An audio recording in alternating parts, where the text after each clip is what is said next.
buenas tardes, señoras y señores. Muchas gracias por elegir informarse a través de Biosfera Televisión y por permitir que les acompañemos durante estos próximos 60 minutos, más o menos, en los que vamos a hablar de actualidad pura y dura y en los que vamos a dedicar a conocer cómo ha sido este primer año de gestión en el Cabildo de Lanzarote, presidido por María Dolores Corujo, y ese pacto entre el Partido Socialista y el Partido Popular. Hablaremos, por tanto, de política, hablaremos de gestión, hablaremos largo y tendido con la presidenta del Cabildo, que ya está con nosotros en directo en Biosfera Televisión. Presidenta, muy buenas tardes. Hola, muy buenas tardes. Y muy bienvenida. Muchas gracias. Nos alegra muchísimo tenerla aquí de modo presencial, igual que al resto de personas que estos días ya están viniendo.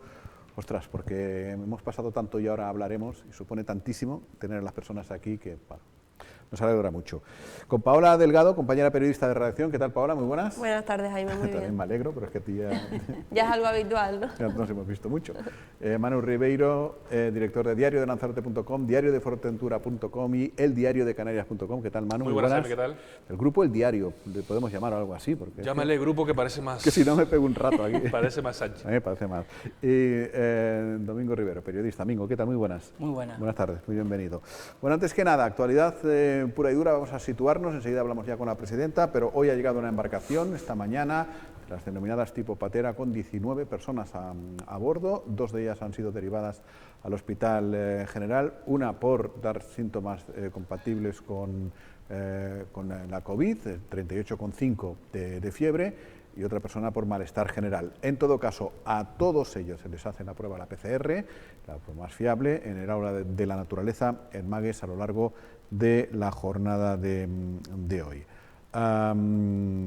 Y por otra parte, muy rápidamente aclaro una nota aclaratoria que me han rogado que dijéramos, porque ayer entrevistamos al presidente de los campistas, a Miguel Ángel Rodríguez, y se dijo o se entendió que la concentración de este pasado fin de semana en la Rieta, en Punta Mujeres, en la zona norte, había sido promovida o protagonizada por la Asociación de Campistas por Lanzarote. No es así, no fue así, era otra gente, otras personas las que se acamparon, las que se concentraron o quedaron este fin de semana en la zona norte, no de la asociación. Bueno, pues no sé si lo dijimos bien, regular o mal ayer, pero en todo caso la verdad es esta, la de ahora. Bueno, en fin, lo último, la embarcación tipo patera esta mañana, presidenta, cuando pasan estas cosas y en estas circunstancias, ¿cuál es el protocolo que se sigue por parte del Cabildo? Bien, efectivamente, en el momento en que nosotros tenemos información de que llega una embarcación, que siempre te da la información inicialmente, o bien la Guardia Civil, la Policía Nacional o la propia delegación del Gobierno, cada isla actúa en función de los recursos que tenga, ¿no? En el caso de Lanzarote, nosotros hemos hecho un esfuerzo extraordinario para poner recursos a disposición en situaciones que sabíamos, porque el tema de inmigración para Canarias y para con nuestra isla no es nuevo, y por tanto entendíamos que debíamos tener plan A, B y C, recursos que en un momento determinado pongamos a disposición para garantizar en definitiva la seguridad motivada esencialmente por la transmisión del virus. Tenemos unas instalaciones que además fue cedida por un empresario en la isla de Lanzarote completamente gratuita, y creo que es justo reconocer, como lo he hecho públicamente, es por parte de Eduardo Espínola, en el que siento una enorme satisfacción y agradecimiento, él como otros empresarios que también ha puesto sus recursos a disposición, pero en este caso concreto puso a disposición una nave de la que se está haciendo uso. Lo que sí entendía, obviamente, cuando llegó la anterior patera, hace ya aproximadamente 1 mes y medio, casi 2, se le hicieron las pruebas de PCR a cada uno de ellos y fueron negativos. Por tanto, estas 19 personas que, como bien acabas de comentar, uno con febrícula y otro con malestar propio de la travesía tan complicada y difícil, donde ponen en riesgo su vida, pues hemos puesto otro recurso. Y ese recurso se ha puesto por algo que nos parece fundamental, y es prudencia, prevención. Todo tipo de control que tengamos sobre esta situación siempre es insuficiente. Por tanto, el recurso, que en este caso está ubicado en Magues, en la aula de la naturaleza, era el espacio idóneo para que estas personas estén aislados en una cuarentena, se les haga las pruebas pertinentes, y una vez que conozcamos que si están libres de COVID, por tanto están sanos, pudieran utilizarse en el recurso que en este momento tenemos a disposición. Pero no debemos en ningún caso mezclar grupos, porque entonces convertiríamos o podría producirse un foco absolutamente innecesario. Coordinamos siempre con los cuerpos y fuerzas de seguridad del Estado. Saben que en materia de extranjería las competencias la tiene la Policía Nacional, en el caso de que hubiera un delito la tiene la Guardia Civil, y con la dirección del área de salud, con la gerencia del hospital y también con el propio consorcio y con Cruz Roja, que es quien en definitiva luego gestiona el recurso. Tienen que estar a disposición por parte de la Policía Nacional 72 horas máximo y tendrán el recurso a su entera y absoluta disposición, y durante todo este tiempo, cuando tengamos la información de que estén sanos, ya podemos poner otros recursos a disposición. Por tanto, siempre digo esto porque me parece sumamente importante. Yo sé que otras islas, cada uno tiene los recursos que tiene y se pone a disposición, pero me parece que en asuntos como este, en un momento tan delicado como el que estamos viviendo, prudencia absoluta, máxima prevención, y si tenemos recursos a disposición hay que ponerlos, y si no los tenemos hay que buscarlos, y eso es lo que ha hecho el Cabildo en este momento. Presidenta, esta patera que ha llegado hoy a Lanzarote, los 19 migrantes que han llegado a bordo, si se suman a todos los que han llegado a lo largo de 2020, hasta el día de hoy suponen unos 2.700 a Canarias, conjunto de Canarias. Eso supone que hasta la fecha actual han llegado más inmigrantes que en todo el año 2019, es decir, que obviamente las instituciones tienen que dar una respuesta puntual, una respuesta de emergencia, una respuesta solidaria y de atención humanitaria, pero es un fenómeno que está constatado, que se ha reabierto lo que se denomina la ruta atlántica de los fenómenos migratorios, con lo cual es algo que no es puntual, que es una tendencia al alza. La pregunta que le quiero hacer es, ¿por qué el Gobierno central, que es quien tiene las competencias de verdad para la atención de los inmigrantes una vez que ya han llegado a territorio, ¿por qué no está compareciendo en esta urgencia? Porque han sido ustedes, el Cabildo de Lanzarote ha sido su homólogo Blas Acosta en Fuerteventura, buscando también soluciones de urgencia, los que han tenido, las instituciones que han tenido que dar una respuesta. Pero el Gobierno central, el Ministerio del Interior, no ha comparecido ni ha aportado absolutamente nada. En materia de política migratoria, hablar y yo hacer un análisis me parecería muy osado por mi parte, primero porque es una realidad que llevamos viviendo durante muchísimos años. En el caso de la ruta, como bien dices ahora, la ruta atlántica, que hay un incremento significativo y que no hay que obviar en absoluto. Anteriormente, hace apenas 10 años, era la ruta del Mediterráneo, pero los flujos migratorios van a existir en la medida en que exista desigualdad. Quiero decir con esto algo que a mí me parece sumamente importante. Canarias tiene que hacer una reflexión y un análisis importante. Lo digo desde el punto de vista político, pero también desde el punto de vista profesional. Durante muchos años tuve la oportunidad de dirigir centros de menores extranjeros y también nacionales, y conocíamos perfectamente cuál era la necesidad justo en el momento en el que mayor repunte hubo, mucho mayor que ahora, y todas las infraestructuras que se pusieron a disposición en toda Canarias, incluido en la isla de Lanzarote. Desde el momento en que el repunte deja de serlo y por tanto baja los flujos migratorios, como bajarán en los próximos no sabemos cuánto tiempo, pero bueno, que se mueven con cierto no con cierta normalidad, sino que cambian en función de las necesidades o los criterios que obviamente, insisto, yo no voy a concretar porque son muchos y muy complejos. Lo cierto es que en Canarias esos recursos no los pusimos a disposición, sino que le dimos un uso distinto a los que necesitábamos en un momento determinado. ¿Eso qué ha supuesto? Que cuando te encuentras en situaciones como esta comienza la improvisación y recursos son necesarios, ponerlos a disposición de la administración. Es que competencialmente usted no tiene absolutamente ninguna responsabilidad ni sobre las 19 personas que han llegado hoy, ni sobre las otras que llegaron en fechas anteriores. Es decir, el Cabildo, los cabildos le están salvando la papeleta al Ministerio del Interior, que es quien tiene que dar una respuesta, porque el juez encargado de la vigilancia de los centros de internamiento, Arcadio Díaz Tejera, por la crisis del coronavirus cerró el único centro de internamiento de extranjeros de la provincia, el de Barranco Seco en Gran Canaria, con lo cual no hay ninguna infraestructura del Ministerio del Interior abierta para estas personas, para esta atención de personas. Entonces, claro, da la impresión de que desde Canarias no se está reclamando al Ministerio del Interior que se constituya aquí y que, aquí me refiero en el archipiélago, y que asuma su responsabilidad. Sí, yo creo que la responsabilidad en materia humanitaria es de todos, de la sociedad en su conjunto y de las administraciones en su conjunto. Esa es mi manera de ver las cosas, sobre todo cuando personas que se montan en una patera poniendo en peligro su vida y donde tantos niños, niñas, bebés, madres embarazadas y tantas personas han perdido la vida. Siempre me acuerdo de los que no tienen rostro, de los que fueron números y nadie supo dónde están, ni nadie se preocupó por ello. Esto es geopolítica. Yo sí puedo decir que desde el punto de vista del Ministerio sí que ha habido compromiso. Miren, ha habido tanto compromiso que hace apenas 5 meses hubo una convención por parte del ministro Marlaska que asistimos todos los presidentes de Cabildo, todas las ONG que estaban en disposición, marcando una estrategia común que no es sencilla, no la fue en su día y no la será hoy, ahora, pero efectivamente hay que tener mayor atención, pero sobre todo hay que poner más recursos a disposición de las administraciones, y comparto plenamente la reflexión. Hay una demanda que yo he venido haciendo desde hace muchos años.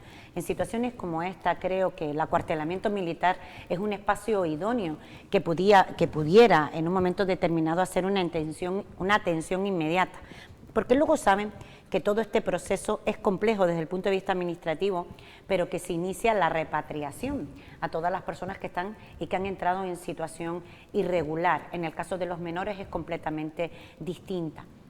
Cuando yo hablo de competencias, exigimos las competencias en materia de ficha financiera, pero si hablamos del COVID y de todo lo que hemos vivido durante estos últimos meses, el Cabildo ha asumido competencias que tampoco son propias. Pero yo creo que cuando hablamos de salud, de la salud de las personas, cuando hablamos de la sanidad, cuando hablamos de la educación, cuando hablamos de crisis humanitaria, cuando hablamos en definitiva de atender a las personas que más nos necesitan, yo creo que la gente no quiere, y yo moralmente no puedo hablar de competencia. Mi obligación es exigir los recursos necesarios para poder afrontar la situación que nos ha tocado vivir a todos. Pero desde luego sí creo en la colaboración administrativa, no creo en el enfrentamiento, creo en poner todos los recursos a disposición de quienes más lo necesitan, pero también creo que aquellos que efectivamente tienen la obligación de atender y de poner los recursos necesarios deben hacerlo. ¿Y por qué digo lo del CIE? El CIE que usted acaba de citar, el de Gran Canaria, como también el de Fuerteventura, se dejaron, son instalaciones que ni siquiera reúnen las condiciones dignas para poder tener una atención. ¿Por qué? Porque en un momento determinado, cuando se vio que la situación mejoraba de forma significativa, no prestamos atención a que esta situación se volvería a dar. Y estos serán flujos que históricamente, desde que el mundo es mundo, desde que existe la humanidad, se van a seguir dando sin ningún tipo de duda, ¿no?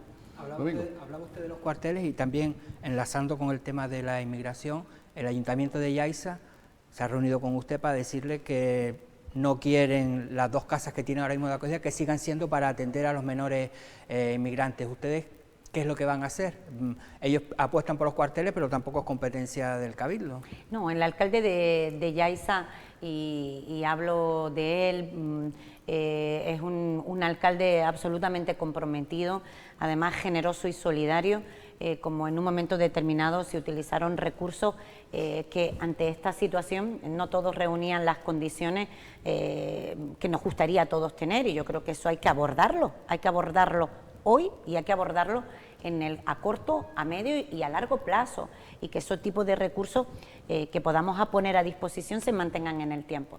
El alcalde lo que plantea es incluso poner suelo a disposición para cualquier tipo de infraestructura, pero en definitiva su ánimo es el de cooperar y el de colaborar, pero entendiendo que esos recursos no son los idóneos y por tanto entiende, y yo comparto su reflexión, que deberían de estar en otro tipo de instalaciones y no precisamente en esas 2 casitas. Eso es lo que plantea el alcalde y que yo, por supuesto, comparto el análisis con él. Lo que pasa es que ante la inmediatez, una cosa es lo que nos gustaría hacer y otra es la respuesta inmediata que tienes que dar, y los menores tienen que estar protegidos. Es nuestra obligación política, moral y jurídica, y en ese sentido buscamos ese recurso, pero que no es el idóneo y que tenemos que buscar una solución. ¿Y el Cabildo va a pedir oficialmente al Ministerio del Interior los cuarteles? El Cabildo ya lo ha hecho, y lo ha hecho a través de su propia delegación del Gobierno, lo hice en esa convención, en esa reunión con el propio ministro y con la secretaria del Estado, lo hizo al resto de Cabildo, en el que además quiero expresar mi gratitud, porque hubo un momento en Lanzarote y en Fuerteventura que cuando vivimos situaciones similares, más duras, pero similares a las que estamos viviendo en este momento, no existía la solidaridad con el resto de islas para la descongestión de los recursos que teníamos en ese momento a disposición. Y debo reconocer que en este momento el resto de presidentes de Cabildo han puesto lo mejor de sí para poner recursos a disposición, y así lo hemos hecho y lo hemos venido haciendo a lo largo de este último año, donde ha habido un repunte.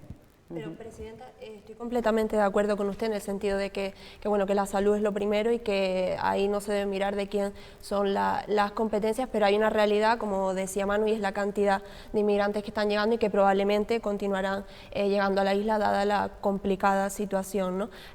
¿Hasta qué punto está Lanzarote preparada para recibir y para poder habilitar recursos o lugar a estas personas, especialmente hasta que lleguen esos lugares que usted dice que está exigiendo? Sí, en primer lugar se distribuyen, o sea, las personas que llegan se van distribuyendo por el conjunto del archipiélago y también los que son repatriados.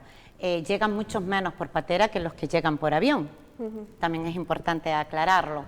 Y cuando hablo de que llegan muchos por avión, pudiéramos decir, bueno, sí, pero en situación regular. No, también en situación irregular.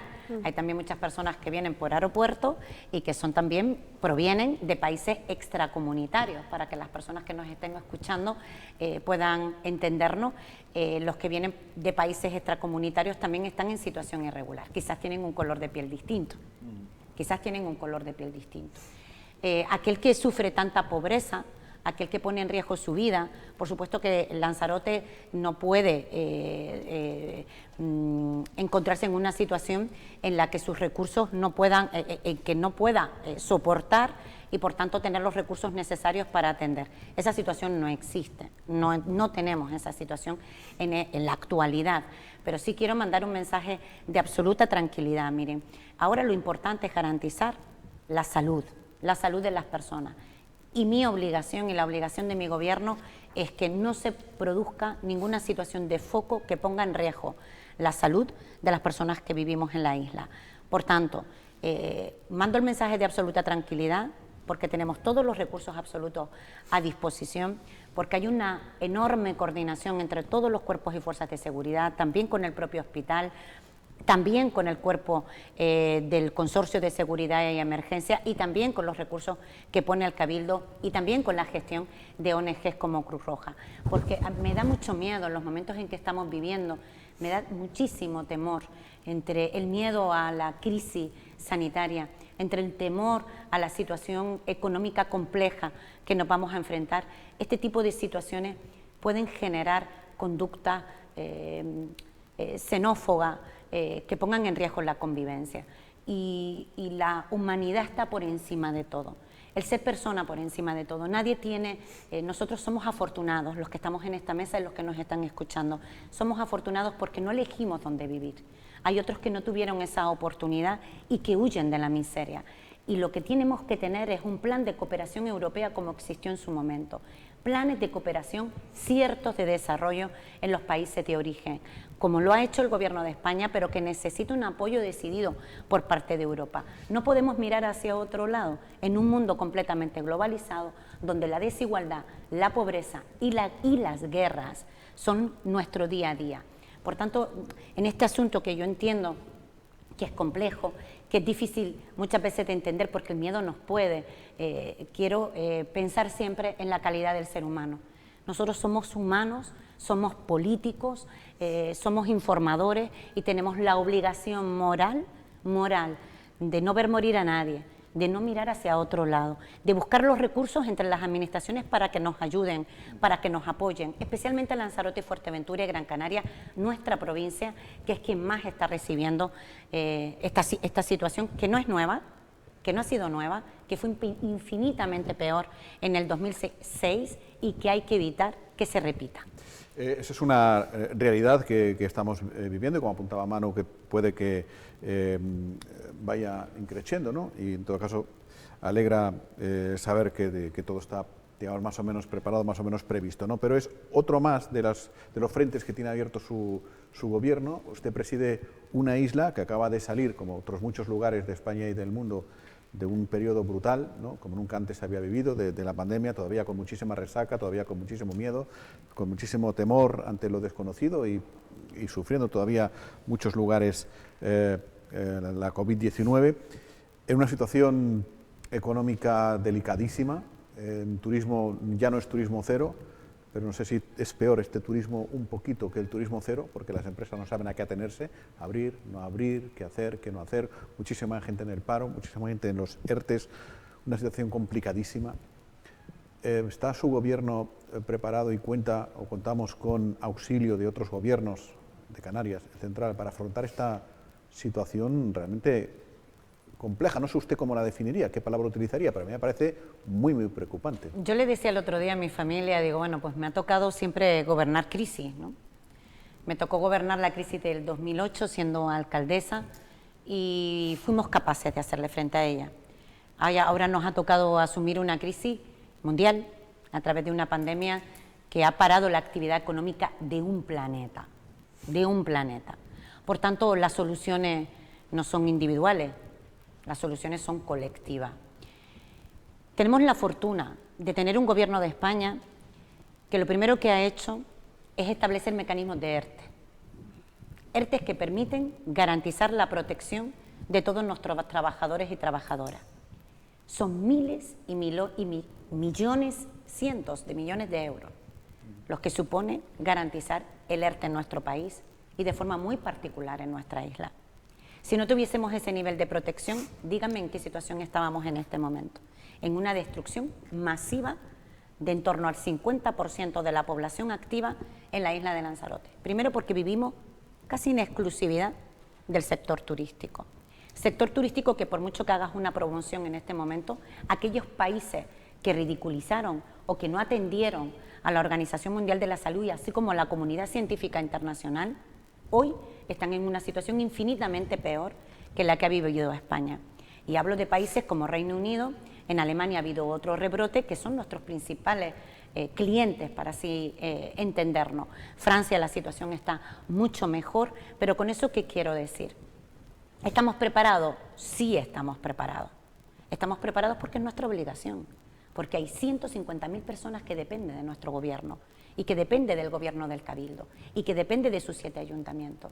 Lo primero que hice fue crear una mesa insular para coordinar todos los recursos, y no solo recursos técnicos, recursos humanos, sino también recursos económicos. Hoy lo que tengo que poner de manifiesto es, primero, la protección a las familias que se ha dado. Segundo, la bonificación a todas las empresas y las pymes y autónomos del 70% que también ha asumido el Gobierno de España, el 30% que ha asumido el Gobierno de Canarias, y continúo, subvenciones al alquiler y una serie de incentivos de línea de crédito ICO, 0% de interés, que ha permitido que nuestras pequeñas empresas puedan tener un mecanismo para poder sobrevivir. ¿Esa situación o estas medidas son suficientes? Obviamente no. El que pretende entender que se sale de una crisis a nivel nacional y que depende solo del Gobierno de España está completamente equivocado. Por eso exigimos el plan de cooperación y de reestructuración que presentó el presidente del Gobierno de España en Europa. Miren, yo tengo que reconocer que durante al menos 2 meses fui bastante, con cierto escepticismo, pero también con cierto negativismo, porque yo no entendía o creía que Europa se iba a comportar de la misma manera que se comportó en el año 2008. Y eso fue un nivel de sufrimiento y de angustia importante para todas las administraciones, tanto para la autonómica como para los ayuntamientos y cabildos. Pero lo cierto es que hoy en este proceso de negociación complejo, el de siempre, el de los nortes con el sur, el del sur con el norte, lo cierto es que hoy encontramos una Alemania solidaria. Lo cierto es que hoy encontramos una Francia solidaria. Lo cierto es que hoy entienden la realidad de aquellos países que hemos sufrido más la crisis sanitaria. Por tanto, yo soy optimista en ese plan de... Es usted optimista y está dibujando un debate que también se da a escala insular. El debate entre los países del norte y los del sur, el debate entre las islas capitalinas y las no capitalinas. Usted el 15 de mayo salió a la palestra a exigir un anexo oriental inexcusable en el plan de reconstrucción de Canarias que se firmó el 30 de mayo. Y salvo que no se distribuyese ese anexo oriental inexcusable, negro sobre blanco no quedó absolutamente ninguna partida comprometida, ni siquiera ninguna mención específica a la crisis mucho más profunda que tienen Lanzarote y Fuerteventura. Porque si el paro ha crecido en Canarias un 26%, en Lanzarote ha crecido un 55%. Esos son datos que muestran lo grave que es la situación económica en esta isla ahora mismo. Claro, miramos para arriba, pero y al lado, la respuesta del Gobierno de Canarias, al menos a la hora de comprometerse, aunque luego se incumplan los compromisos, pero ni siquiera en el compromiso verbal se ha estado atendiendo su reivindicación. Me gustaría matizar esto, sí. Porque es una información de interés. La persona que ha llegado en la embarcación, en la patera, con 38,5 de fiebre y que ha sido rápidamente derivada al hospital para hacer la prueba PCR, acaba de informar gerencia hospitalaria que esa es otra que algún día tenemos que hablar largo y tendido de lo bien que ha funcionado. Sí, totalmente, gracias. Ha dado negativo. Sí. Es decir, ¿Pero no eran 48 horas las que se hacen las pruebas? no, la primera prueba se hace ya. En lugar hay que esperar, pero al menos la primera es negativa. Sí. Bueno, lo que decía Manu me parece muy interesante y que además aquí lo hemos hablado un montón de veces. Voy a intentar. Primero, el plan de reestructuración. Hablamos del plan de reestructuración y hablamos del eje oriental, o hablamos del anexo oriental. Y el anexo oriental, yo en ningún caso dije que apareciera en un plan de reestructuración, entre otras cosas porque el plan de reestructuración en Canarias habla de cómo se reactiva en Canarias pues nuestros principales agentes económicos, es decir, cuál es la estrategia en materia de empleo, cuál es la estrategia en materia turística y de forma globalizada, regional, para entendernos. El anexo oriental es irrenunciable, es irrenunciable. Miren, Lanzarote y Fuerteventura hemos aportado mucho a lo largo de nuestra historia. Ha habido muchos recursos que obviamente el nivel de recaudación que hemos tenido, la competencia de los tributos es autonómica y es cierto que Lanzarote, al menos nuestra isla, no ha sido tratada como debiera. Y también voy a decir algo, porque me parece justo decirlo, para que todos tengamos la misma información y todas.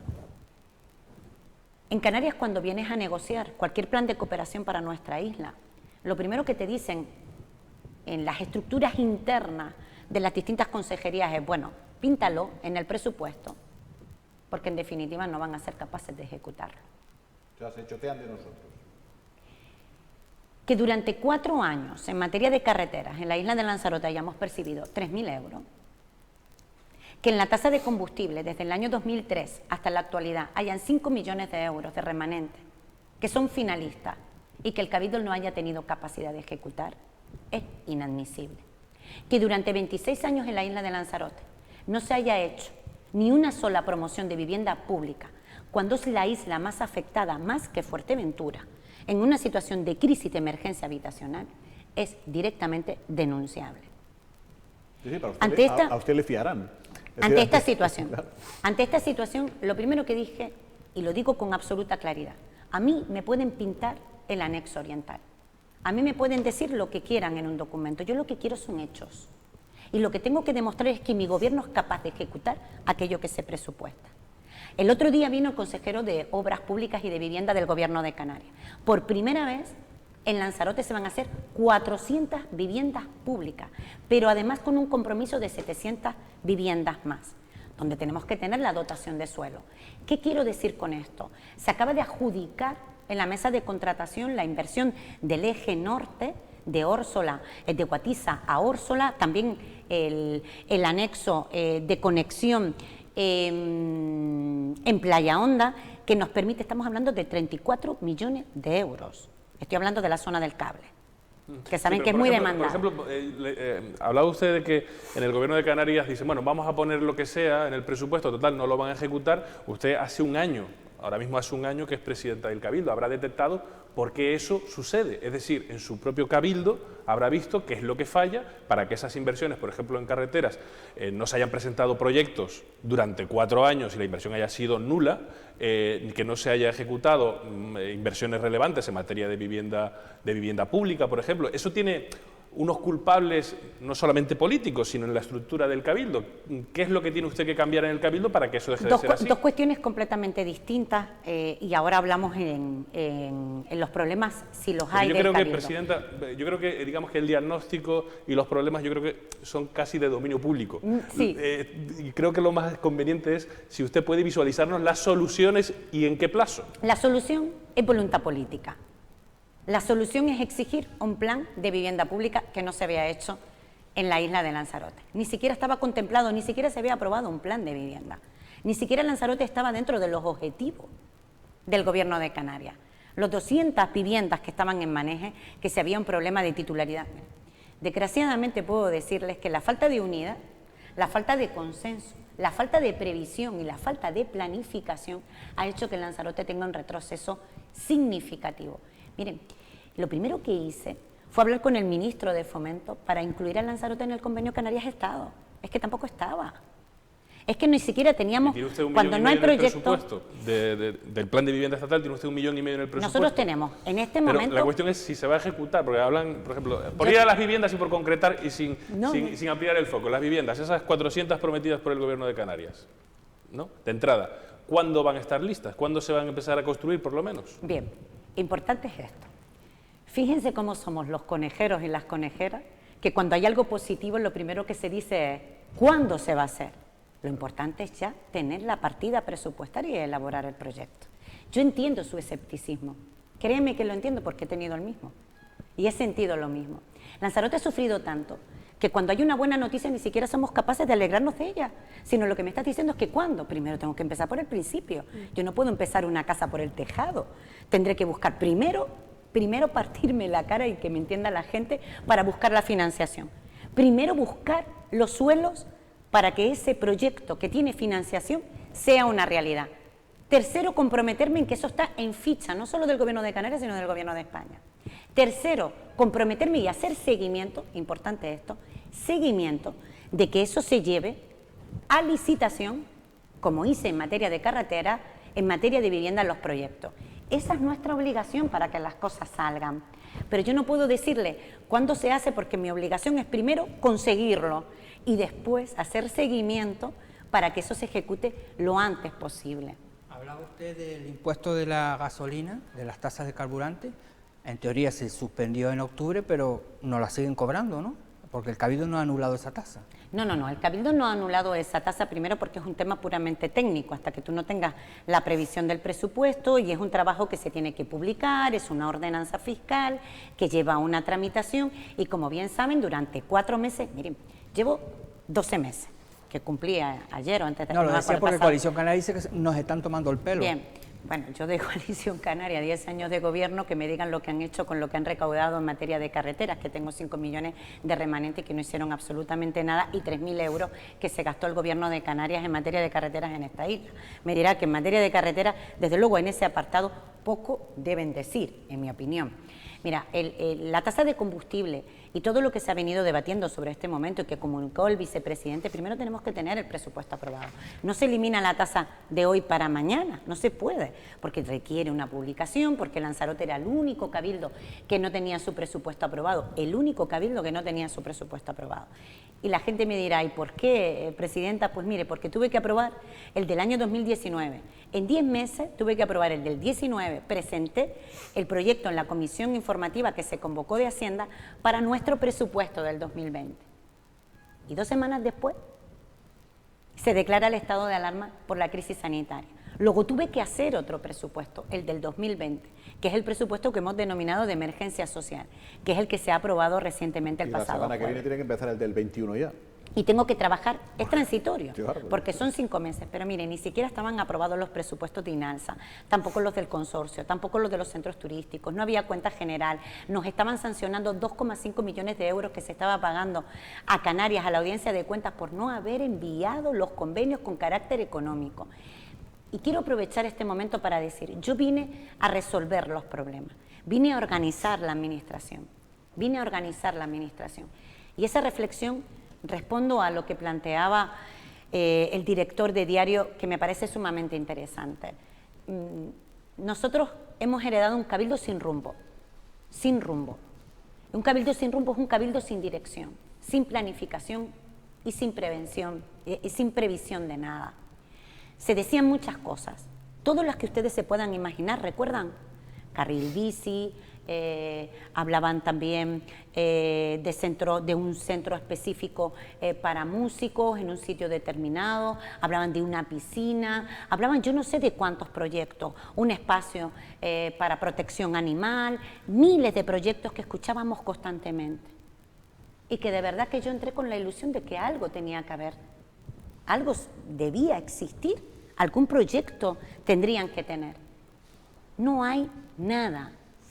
Nada, absolutamente nada. Y yo lo que le digo a Coalición Canaria es, si la presidenta está siendo injusta sobre las afirmaciones que estoy haciendo, demuéstrenmelo. No pueden demostrarlo. Todo se convirtió en una campaña política de informar sobre cosas y donde rascas y no había, y eso no me parece serio. Yo lo que me comprometo es, en lo que digo que voy a hacer, lo vamos a hacer. En lo que no sé si podré lograrlo, lo diré también. Yo no puedo decir que voy a cumplir mi programa electoral, tampoco puedo decir que puedo cumplir el programa del gobierno, porque nos hemos encontrado en una crisis sanitaria que me ha hecho y nos ha obligado a todos, no a España, al conjunto del mundo, a modificar sus presupuestos para atender a las personas que más lo necesitan. La atención en emergencia social ha supuesto un incremento del 400%, ¿saben lo que eso supone? Hay un riesgo serio de financiación autonómica con el bloque canario de financiación, que saben que depende de la recaudación del IGI. Y yo lo que he dicho al vicepresidente del gobierno, al presidente del gobierno y también a los presidentes de Cabildo, que yo no quiero incumplir la ley, por supuesto que no, pero que tiene que haber una bolsa de compensación, porque los cabildos tenemos competencias transferidas, y me consta, porque así lo ha dicho públicamente la ministra, que buscará una bolsa de compensación para los cabildos y ayuntamientos por su falta de recaudación, porque de nosotros depende el estado directo de las prestaciones de los servicios, pero fundamentalmente de aquellos que nos necesitan, residencia. Es que hablamos de tanto las competencias que tiene transferidas el Gobierno de Canarias a los cabildos, que si no tenemos los recursos necesarios de protección a los ayuntamientos y por tanto a los ciudadanos, imagínense la situación en la que nos podríamos encontrar. Presidenta, precisamente ahora que estábamos hablando de Coalición Canaria y de los presupuestos que aprobaron de emergencia social, que imagino que, como es lógico, ¿no?, tiene determinadas prioridades con los colectivos vulnerables, el empleo y la promoción del destino, Coalición Canaria, el Grupo Nacionalista, denunciaba el desmantelamiento total en estos presupuestos al sector primario. ¿Esto es así o sí hay espacio para este sector en estos presupuestos? Debo decir algo porque debo decirlo porque a mí hay cosas que escucho que a veces digo, yo no sé, y esto es una reflexión que hago aquí en este medio y públicamente. ¿Qué ha hecho durante 10 años Coalición Canaria por el sector primario? ¿Tiene el sector primario agua? Porque para poder producir tengo que tener algo tan básico y esencial como es el agua. No se ha hecho absolutamente nada en el sector primario. Y constantemente es como si fuera una bandera en lo que ellos se sienten protagonistas. ¿Sabes lo que es hablar con colectivos y asociaciones? Pocas que hay, cierto, pocos que se dedican a la actividad profesional, pero existen, y son los nuestros. Y son los nuestros que hay que proteger. Ellos están cansados del uso partidista y político que se hace de su sector. ¿Habrá un plan específico de subvención? Claro, claro que habrá un plan específico de subvención al sector primario, pero ¿quiere el sector primario una subvención? No, quiere algo más, quiere que le lleves el agua. Quiere que le lleves el agua, quiere que se invierta de verdad en agua en esta isla para el sector. Mire, todavía en la isla de Lanzarote, que esto es tercermundista, después de la adjudicación millonaria del ciclo integral del agua, en el municipio de San Bartolomé de Tinajo, todavía nos cortan a los ciudadanos todas las semanas el agua potable.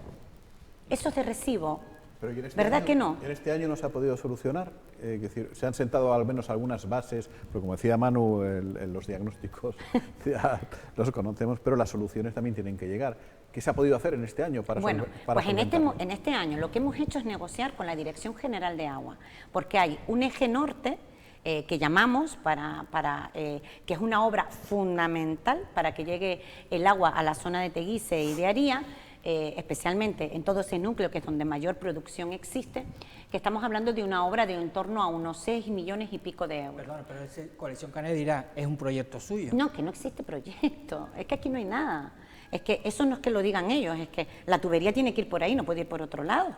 No puede ir por otro lado. Y el problema del sector lo conocen ellos, si en 10 años no lo conocen. Bueno, hay cosas que no conocen y que eso es lo que alarma profundamente. Nosotros lo que hemos negociado y estamos negociando con el consejero actual de Agua, que es Andrés Estingo, y con el director general y el viceconsejero que vino a la isla de Lanzarote precisamente para tratar este asunto, es que puedan adjudicarlo el gobierno de Canarias y que nosotros podamos ir pagando la parte proporcional de forma plurianual, para intentar resolverlo lo antes posible. Esa ha sido nuestra propuesta y hasta el día de hoy no nos han dicho que no, pero estamos en ese proceso de negociación. Quiero que sepan que cuando todo está tan desmantelado, cuando no hay proyecto, cuando no hay iniciativa ni impulso, estoy empezando de cero. Tengo que hacer primero el proyecto, buscar la financiación, negociar con el gobierno de Canarias, iniciar el procedimiento de adjudicación. Esto, oye, en 10 meses, porque 4 hemos estado parados por el COVID, no es fácil, no ha sido nada fácil. Primero llegar a una administración absolutamente desmantelada, créanme, absolutamente desmantelada. Miren, he denunciado públicamente, en el Cabildo no hay contrato. La anomalía es tener contrato. He tenido que levantar reparos por millones de euros que tuve que dar conocimiento al Pleno del Cabildo, hacer un informe de los servicios jurídicos del Departamento de Intervención, donde servicios tan esenciales como la atención a los niños con discapacidad, a nuestros enfermos de Alzheimer y a otras cuestiones como residencias, servicios de todo tipo, sobre todo de la atención a las personas más vulnerables, no tenían contrato, no había contrato. Y ustedes me dirán, ¿eran los únicos contratos que no había, Presidenta? No, es que no hay contrato en nada. No hay contrato ni siquiera en el servicio de seguridad, en el servicio de limpieza, en absolutamente nada. Entonces pero ha sido un cabildo. Lo que dirán los demás sí, pero es que durante todos estos años el Partido Socialista y el Partido Popular también gobernaban el cabildo. Sí. Y miren, yo el discurso de quien gobierna precisamente aquellos con los que parecía que siempre había que bailar, y para que me entiendan los ciudadanos y ciudadanas, con la más fea, ¿no? Pues aquellos que dicen que éramos corresponsables ahora gobernamos juntos. Y ahora demostraremos de verdad, ¿saben que Lanzarote, por primera vez en la historia, por primera vez, puede utilizar el 20% de remanente? ¿Y sabe por qué? El que te permite el Estado, que yo sí pude utilizarlo en el Ayuntamiento de San Bartolomé para inversiones financieramente sostenibles. ¿Sabe por qué? Porque ahora sí, porque nunca se hizo. Estamos al día en el pago medio a los proveedores, a las empresas que prestan servicio.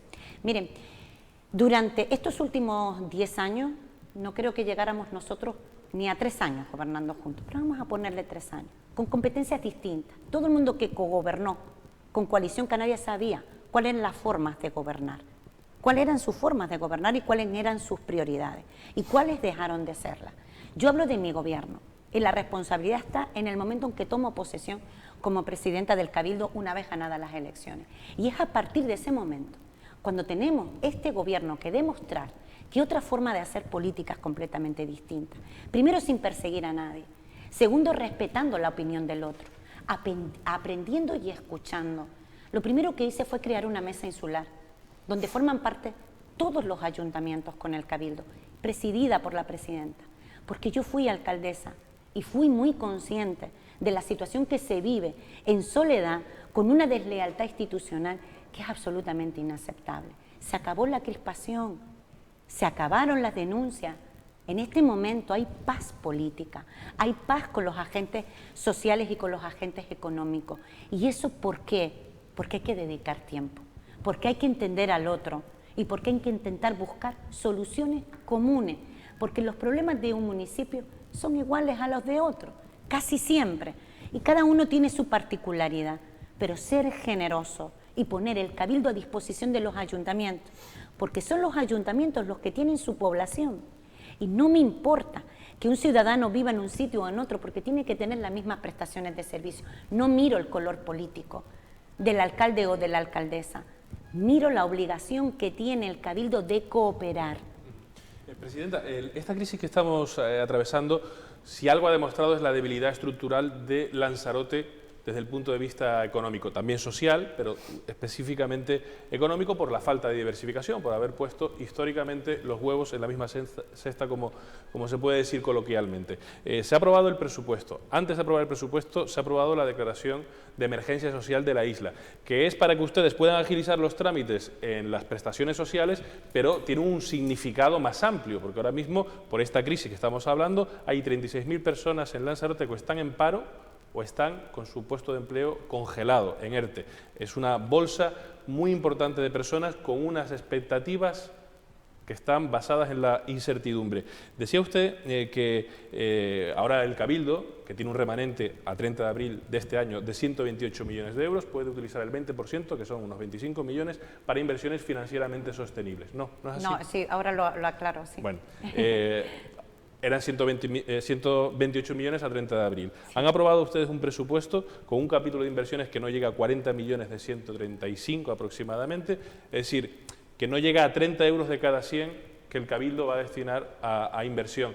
Y probablemente ahora más que nunca el Cabildo, la iniciativa pública en general, pero el Cabildo en particular, deba sentar las bases, y es una reflexión subjetiva obviamente, deba sentar las bases del cambio de modelo económico, porque evidentemente el capital, el empresario ha invertido en lo que más rentabilidad a corto plazo le generaba, por regla general, pero en cambio si no se sientan las bases desde lo público, difícilmente se va a poder cambiar el modelo y la inercia de donde el dinero llama más dinero, ¿no?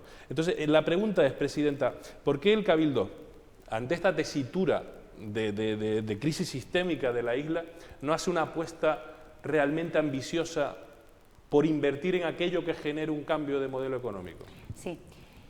Bien, varias cosas. El 20% se podía utilizar para el remanente, para inversiones financieramente sostenibles, que es lo que hicimos aquellos ayuntamientos que cumplíamos con la ley de estabilidad presupuestaria y con la regla de gasto. En el caso, y también con el pago a medio proveedores, que son una serie de requisitos que establece el Ministerio. Tuvo un concejal de Hacienda muy bueno. Y además tuve el mejor concejal de Hacienda para mí, ¿no? Además le mando un saludo a Antonio Rocío. ¿Qué ocurre? Que ese 20% en este momento el Cabildo no pudo hacer uso nunca de él y ahora incluso el Ministerio te estableció un mecanismo extraordinario que dijo, utilicen además el 20% para poder hacer frente a los gastos ocasionados por la crisis sanitaria. Tengan en cuenta que el Gobierno de España transfiere a las comunidades autónomas todo, cuáles son sus transferencias, ¿vale? Todas, y le incrementa en 1,6% más, además de poner la bolsa de 16.000 millones de euros por los gastos ocasionados por la crisis. Por tanto, ese 20% efectivamente puede ir destinado a inversiones financieramente sostenibles, pero durante este tiempo de crisis sanitaria también el Gobierno fue sensible para que pudiera justificarlo con los gastos ocasionados, porque miren que han habido gastos relativos a la crisis del COVID. Usted me habla de modelo económico. Bien. A mí me encanta el nombre y suena bien. Yo escuché al anterior presidente del Gobierno de Canarias, a Fernando Clavijo, diciendo que con el FEDECAN iba a modificar el modelo económico en Canarias. Y al final se convirtió todo en más de lo mismo. En rotondas, en asfaltados, en parques infantiles y en determinadas cuestiones... ¿Son cabildos y ayuntamientos los que deciden en qué invertir el FEDECAN? No. Le voy a explicar, no, porque vamos a contar todo, porque si no... Los proyectos los ponen ustedes. No. Hay unas bases que hay que leerse. Las bases del FEDECAN establecen ejes, que no te puedes ir de esos ejes. Y en el eje no te ponían infraestructuras sociosanitarias, que era una de las demandas fundamentales que tiene la isla de Lanzarote, y aquello educativa y demás. Se pusieron otro tipo de ejes, que ahora en este momento de necesidad inversora importante, le hemos dicho al vicepresidente que no es el momento de modificar, sino con serenidad, cuáles son las infraestructuras y las obras necesarias que requiere cada isla. Yo apuesto, como apuesto con el sector, tanto con la patronal de la construcción como también de turismo, les he dicho lo siguiente: hay que trabajar de forma conjunta, hay que trabajar en la inversión público-privada y en esa capacidad de inversión público-privada tienen que ser sostenibles las inversiones que se vayan a hacer. Y pongo un ejemplo. Si hay un municipio que no tiene una escuela infantil, hagamos una escuela infantil. No solo se genera empleo en la construcción de esa escuela infantil, sino que además esa escuela infantil luego se va a poner en funcionamiento y por tanto en servicio y por tanto generará empleo, porque tendrás que contratar a personal, porque además tienes una obligación en materia de conciliación familiar que en este momento tan duro está siendo para muchas familias en esta isla. ¿Qué quiero decir con esto? Me dice, ¿dejará Canarias de depender del turismo la isla de Lanzarote? No. ¿Vamos a tener un nivel de dependencia de turismo importante? Sí. ¿Hay que trabajar en investigación y en innovación? Sin duda, sin duda. Y estamos estableciendo ciertos mecanismos ciertamente interesantes que informaré en el momento, convenios que tenemos con el Centro de Investigación del Ministerio. Tenemos varios acuerdos en materia de mediciones del nivel del mar, en materia también del nivel del aire, que tenemos un acuerdo con Puerto, a ver si podemos utilizar en Alegranza el faro que nos permite hacer mediaciones, que en total es conocimiento. Hablamos también de poner al servicio de la ciudadanía y por tanto de la investigación el Big Data, que no se hizo nada porque no hay acuerdo con nada, el famoso Smart Island, pero hay que darle un impulso, hay que hablar con los sectores, sí. Pero me dicen, por ejemplo, no mire, Presidenta, hace 30 años se vivía del sector primario, no llegábamos ni a 50.000 personas. La capacidad de producción que tenemos es la que es, en un mundo globalizado, en un mercado tremendamente competitivo. A mí no me gusta engañar a la gente, no me parece serio. Y yo creo que los políticos debemos hablar con la verdad siempre, siempre. Hay que apoyar al sector, hay que consumir producto local, como he hecho por primera vez en los centros turísticos. No se vende nada que no sea producto local, no se bebe vino que no sea de la isla. Eso es lo que hay que hacer. Hay que comprar, hay que consumir producto local sin duda, pero no digamos nosotros que nos vamos a convertir en unos grandes importadores o exportadores del producto local en el conjunto del mundo, porque no es serio y porque no es verdad. Entonces, ¿tenemos que diversificar? Sí. ¿Tenemos que hacer un plan estratégico importante? También. ¿Vamos a dejar de vivir del turismo? No. Precisamente, como no vamos a dejar de vivir del turismo, Lanzarote hace una semana que podemos presumir que estamos prácticamente libres del virus, por lo menos el local. Si el importado con esta embarcación, con esta partera, puede que venga alguno, pero bueno, prácticamente está controlado. Los turistas van a empezar a llegar. El ciudadano está ahora mismo entre economía sí, sanidad más. ¿Qué está haciendo el Cabildo para intentar esos protocolos turísticos, que lleguen las personas o que lleguen los turistas y que lo más seguro posible que esté en la isla? Gracias Domingo. Esto es lo que más me ha preocupado durante todo este tiempo, entre otras situaciones que nos ha tocado vivir y que han sido los meses más difíciles de mi vida, sin duda, ¿no? Sin duda, porque la responsabilidad es enorme, porque la vida de las personas depende de cada una de las decisiones que adoptemos, y evitar el riesgo y pecar siempre de exceso. En materia de salud, pecar siempre de exceso.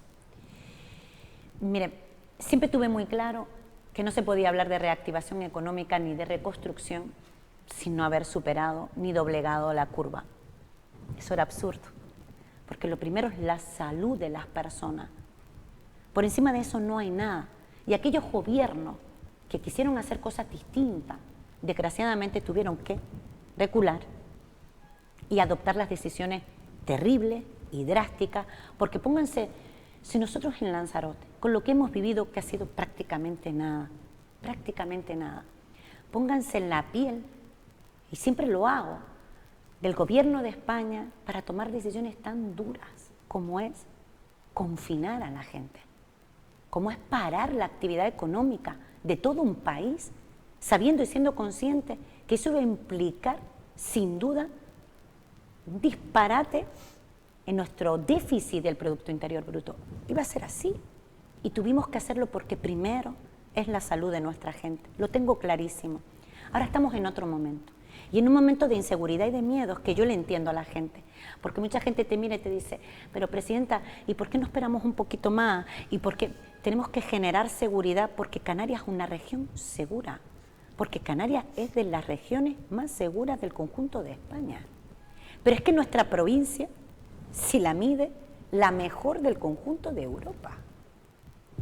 Tenemos unos datos que no es que sean buenos, tenemos los mejores profesionales en materia sanitaria. ¿Qué hacemos? A pesar de eso, seguimos teniendo unas restricciones importantes, el tema de la cultura, por ejemplo. Efectivamente. Hasta octubre no hay. Ahora ahora comento lo del tema de la cultura y lo demás, pero quiero responderle. Nosotros creamos una mesa que se reúne regularmente, donde forma parte pues la Policía Nacional, la Guardia Civil, el director del aeropuerto, las distintas patronales, el director de puertos también, no quiero olvidarme de nadie, el aeródromo militar, en fin, el consorcio de seguridad y emergencia, el consejero de sanidad, el de seguridad y emergencia, el vicepresidente, el consejero de turismo, en fin.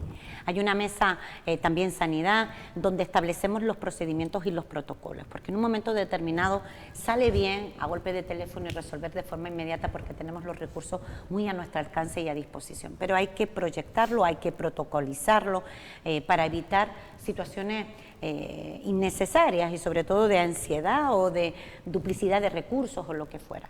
Y sí que lo tenemos a disposición. Nosotros fuimos el único cabildo que pusimos hoteles a disposición, infraestructuras que quiero agradecerles eternamente a los hoteleros que se pusieron a disposición del cabildo desde el primer momento. Debo hacerlo porque me siento moralmente en deuda con ellos para siempre. A Paco Martínez, que me puso el hotel el primero, a la 1 de la madrugada, una noche terrible donde tuvimos el conato de COVID en una residencia de mayores, además muy vulnerable, como es la de Alzheimer, la de don Julio Santiago. También a la familia, nosotros lo conocemos coloquialmente como Josito, pero que desde el primer momento también, que es el Grupo Martínez, y también el de Pérez Moreno, que también se puso a disposición, como también la firma Padrón. Eso se agradece eternamente, porque cuando se está en política en momentos como estos, la soledad es muy grande y las decisiones son importantes, porque en una dirección o en otra hay que tomarla. Y Lanzarote en su conjunto, toda la sociedad en su conjunto, el sector en su conjunto ha estado absolutamente a la altura de las circunstancias. ¿Existe protocolo? Sí. ¿Se reactivará la cultura? También. ¿Cómo se reactivará la cultura? Bueno, se ha creado una mesa. Yo siempre les he dicho a todos los sectores, si no se puede sino a partir de octubre, vamos planificando todas las actividades, pero habrá un plan de rescate al sector cultural, sin duda. Lanzarote tiene los recursos en materia cultural que tiene, pues tiene los teatros que tiene el almacén, o sea que no es que estemos suficientemente dotados de infraestructuras culturales. No podemos garantizar la seguridad en espacios muy pequeños. Hasta hace apenas un mes y medio no podíamos salir. Hasta hace nada no podíamos ir a la playa, no podíamos estar aquí de forma presencial, no podíamos compartir ni siquiera un encuentro con nuestras madres, con nuestros padres, bueno, los míos, porque, en fin, no podíamos hacer lo más básico y elemental. Lo hemos hecho tan bien. Pero ya podemos. Pero podemos hacerlo con prudencia. Yo sé, es más fácil decir, venga, comencemos ya, ¿no? Hay que hacer las cosas programadas. Hay una mesa donde se ha reunido el consejero con todos los concejales de cultura y han comenzado a trabajar. Primero es qué queremos, qué podemos hacer, porque no es una cuestión de recursos, sino con lo que tenemos, qué podemos hacer con las instalaciones que tenemos, con las infraestructuras que tenemos, qué tipo de eventos o actividades podemos hacer. Ellos se han comprometido a elevarnos una propuesta específica, yo la trataré en la mesa de los ayuntamientos y a partir de ahí comenzaremos a reactivar, pero tenemos que tener mucha prudencia, mucha prudencia. Yo sigo insistiendo con el turismo que va a llegar, que está llegando de Manchester, que está de Inglaterra, que todavía... Muy poco está llegando. Pero claro, ¿por qué no se hace, la gente dice, por qué no se le hace un PCR a todo el turismo que llega a Lanzarote? Por lo menos, o no tiene capacidad el cabildo, no hay capacidad en la isla. No depende del cabildo, Domingo. Ojalá yo formara parte de esa estructura en Europa donde pudiéramos también defender la necesidad de que se hagan. Sabes que todo el espacio Schengen no llegaron a un acuerdo en cuanto a las pruebas previas en origen. Mi obligación, de lo que yo no puedo controlar en origen, mi obligación es controlarlo en mi isla y en destino. Y eso es lo que yo me comprometo. O sea, aquí no tengo ningún problema de recursos para hacer PCR, ni el propio hospital, ni los que pueda poner yo, los recursos a disposición de esto, no. Mi obligación es garantizar el mínimo riesgo posible. Ahora, en la Comunidad Europea y en las negociaciones que se tienen entre los países, como se ha excluido a Estados Unidos, a Rusia, y a Estados Unidos, Rusia y no recuerdo qué país más, bueno, China, como receptores en el conjunto de la Unión Europea, entenderá que esa geopolítica no me corresponde a mí. Lo que le puedo garantizar es que el presidente del Gobierno de Canarias ha insistido mucho, y también el presidente del Gobierno de España, pero somos uno en un conjunto de la Unión Europea que tomen decisiones que a veces no compartimos. Pero nuestra obligación es resolver en destino y ahí sí que tenemos nosotros que actuar con celeridad y con... Venga, la última ronda, que ya son las 3 y el convenio no nos permite pasarnos demasiado. No, Paola. yo, Presidenta, simplemente vuelvo a insistir en lo que comentaba Jaime del sector de la cultura, porque es verdad que creo que mucha gente no entiende que es verdad que hay muchísimas personas que viven de este sector, y el hecho de que se permitan ya determinadas actividades al aire libre con un aforo, en fin, considerable de personas, quizás no sé por qué no se pueden llegar a realizar con determinados protocolos de seguridad, como los hay para ir a centros comerciales, para ir a muchísimos sitios. ¿Por qué no se realizan determinadas actividades culturales o, en fin, se empieza a reactivar de alguna forma este sector? Se va a reactivar y se va a reactivar siempre en consenso. Yo las deliberaciones que tenemos en la mesa insular con los ayuntamientos, todo lo que se decide, yo les apoyo. No es fácil ni sencillo. Este fin de semana nos encontrábamos un botellón de cientos de jóvenes en la explanada del Cabildo, que se tuvo que intervenir. En fin, hay que hacer las cosas con prudencia, con rigor. Si tienes un evento, por ejemplo, decía algún alcalde, para no citar, si en el teatro se hace un evento, ¿cómo lo hacemos? Para un grupo reducido, no, está el aforo definido, entonces tienes que hacer varias sesiones. Para hacer varias sesiones supone un coste, pero de sesión a sesión hay que desinfectar, hay que airear, hay que tener los controles. No es sencillo. Créanme que cualquier alcalde y la alcaldesa y yo misma querríamos decir, todo está a disposición. ¿A quién no le gusta hacer cosas bonitas? ¿A quién no le gusta apoyar, proteger? ¿Vamos a proteger a la cultura? Sí. ¿Cómo? Con un plan estratégico, dándonos el tiempo y la prudencia, conociendo los proyectos que presentan. ¿Quiénes? Las administraciones. He dicho que no. Que sean los agentes culturales quienes nos eleven las propuestas. Que pensemos todos de forma conjunta, en una mesa que sea rica y que nos permita tomar decisiones. No fue fácil decir que no iba a haber fiesta.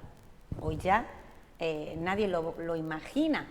Y el Gobierno de Canarias también tuvo que decretarlo, pero nosotros lo dijimos hace 3 meses. Es fácil tomar esa decisión. Venga, y yo tengo el último apunte, que bueno, está claro que en toda esta situación no tan terrible nos hemos dado cuenta, entre otras cosas en Lanzarote, de la cantidad de gente que ni siquiera tenía un techo en el que poder quedarse. Sabemos que se ha habilitado, entre otras cosas, la ciudad deportiva para todas estas personas, y si no recuerdo mal, el grupo de Podemos ha digamos, insistido en que se pueda quedar de forma permanente, no en este lugar, pero sí en otro, para que toda esta gente tenga un lugar en el que poder vivir. ¿Qué se ha decidido con esta propuesta, digamos? En primer lugar, Lanzarote no tiene un albergue. Yo creo que es la única isla que no tiene un albergue. Quiero lanzar un mensaje de admiración absoluta a Sorana, a Lanzarote Acoge, que son recursos que han estado siempre al servicio de las personas que más lo necesitan. El que pierde y se queda en la calle, y las personas que llamamos sin techo, no estigmaticen. Es como el que viene en una patera. No estigmaticen a las personas. Es muy fácil quedarte sin nada y muy difícil salir de la exclusión social. Hoy voy a aprovechar para darles una información y lo voy a dar en esta casa. Espera, Jaime, la cortinilla de primicia. Es precioso, es precioso. Es una satisfacción inmensa. Solo por eso vale la pena estar en política. Hemos conseguido que 50 personas que estaban hospedadas en el albergue se les haya tramitado la PCI. Eso implica que esas personas tienen una nueva oportunidad y se les ha autorizado. Eso es, solo por eso dices, oye, te pudo tocar. Mucha gente piensa, bueno, son problemas que tienen, son personas que tienen un problema de adicción, toxicómanos, o que no.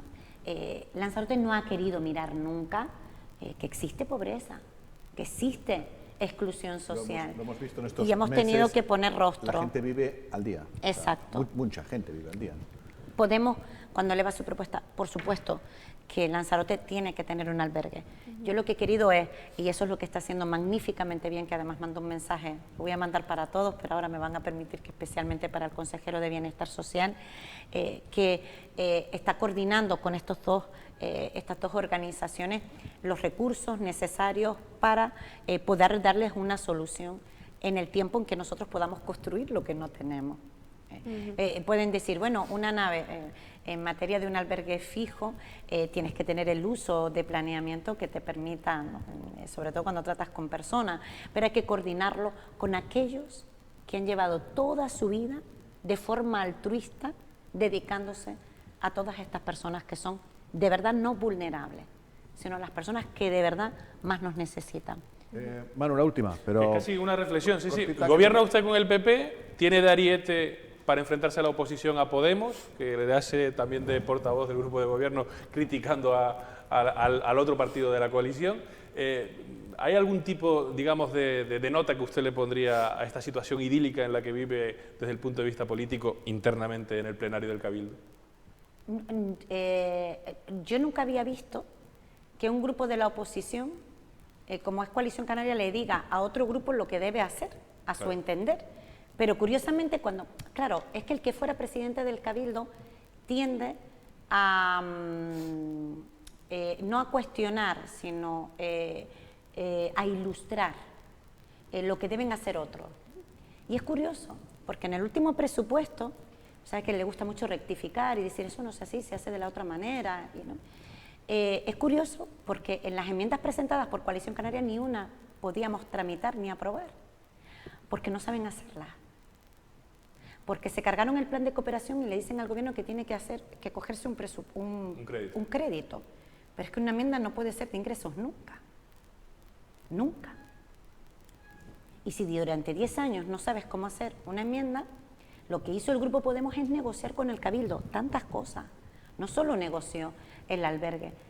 Yo creo que hay grupos políticos que están de verdad con el ánimo en una situación como la que estamos viviendo, dramática, de resolver los problemas de la gente. Y lo que yo por lo menos, lo único que le puedo decir es que la portavoz del Grupo Podemos y el consejero, cuando vienen a reunirse conmigo, que lo hacen habitualmente, esta situación se está viviendo en Argana o en Playa Blanca o esto, tenemos esta, y resolvemos, que creo que para eso está la política, esa es la utilidad de la política. Otros dicen lo que ellos dicen que debes hacer, pero es que ni siquiera lo que deben hacer saben hacerlo. Entonces, me dice, el grupo de gobierno o la corporación en su conjunto. Miren, yo no puedo hablar porque sería injusto por mi parte decir que Coalición Canaria toda opera o todo... No, eso no es cierto. Hay personas que yo creo que deben hacer una reflexión profunda para consigo mismo y para con el resto de su organización. Eso le corresponde a otro. Yo tengo una oposición que entre todo creo que con matices como el que acabo de citar me quiero quedar con lo bueno. Yo creo que cuando sean conscientes de la realidad que nos ha tocado vivir, de la dureza a la que nos vamos a enfrentar los próximos meses, de verdad, creo que si eres un servidor público, si de verdad sientes la política como la herramienta para cambiar las cosas y darle la voz a quienes no lo tienen, que es precisamente lo que vamos a vivir, créanme que yo creo que Coalición Canaria estará a la altura de las circunstancias. Estoy segura. Porque es que no puede ser de otra manera, no se lo perdonaría a nadie. Eso es lo que yo creo. Y que yo tengo que hacer un esfuerzo también para buscar los mecanismos de elevar propuestas, unas mejores, otras peores, pero que salga de forma también. Todos de forma conjunta en la misma dirección. No hay una sola decisión en la mesa insular que tenemos con los ayuntamientos, con los alcaldes y la alcaldesa, donde están representados prácticamente todos los partidos políticos. Y hay unanimidad. Y hay consenso, y también hay alcaldes de coalición, y hay una alcaldesa del Partido Popular, y hay alcaldes del Partido Socialista, y ahí se debate, y hay cosas en las que yo no tendría por qué entrar, pero les apoyo, porque es mi obligación. ¿Qué quiero decir con esto? Que ha pasado poco tiempo, después de 10 años, hay quienes entendían o entendieron que aquello era suyo, y el proceso de cambio y de aceptación de la pérdida de unas elecciones, de un nuevo gobierno, no es sencillo. Para eso es el diagnóstico de una psicóloga. Lo soy. Bueno, nos tenemos que ir. El año que viene, por estas fechas, ya seguirá viniendo más a menudo, Sí, pero me sí. refiero al año que viene por estas fechas, ¿estaremos más contentos? Estoy segura que estaremos mejor, porque el primer trimestre del próximo año y el segundo, el primer semestre del próximo año será distinto, vamos a salir fortalecidos de esta, vamos a salir unidos, vamos a sufrir un poquito, pero también seremos capaces de poner los recursos a disposición de quienes lo necesitan. Y he dicho siempre, no se pueda faltar, no se falta. No se pueda faltar, no se falta. ¿Empezaremos a conocer en torno a abril del 21? Sí, un poquito antes. Las cosas mejorará porque los indicadores, las cosas mejorarán y no cambiarán de forma cualitativa, es decir, será progresivo y poco a poco. Sí, la caída ha sido... La caída va a ser... la caída ha sido directa, pero la subida es... Paro total de la actividad económica en todo el planeta, lo nunca imaginado, es que hemos vivido algo que ni en las mejores películas de ficción. Pero la mejoría será, seguro. Lenta pero segura. Pues ojalá que lo veamos todos, todos. Sí, que tengamos salud. Exacto. Así es, muchas gracias, Presidenta. Gracias. Y buenas tardes. Gracias, Paula. Hasta mañana. Gracias, Domingo. Hasta mañana. Gracias, Manu. Hasta mañana. Gracias también a todos ustedes. Mañana regresamos, como cada día. Adiós.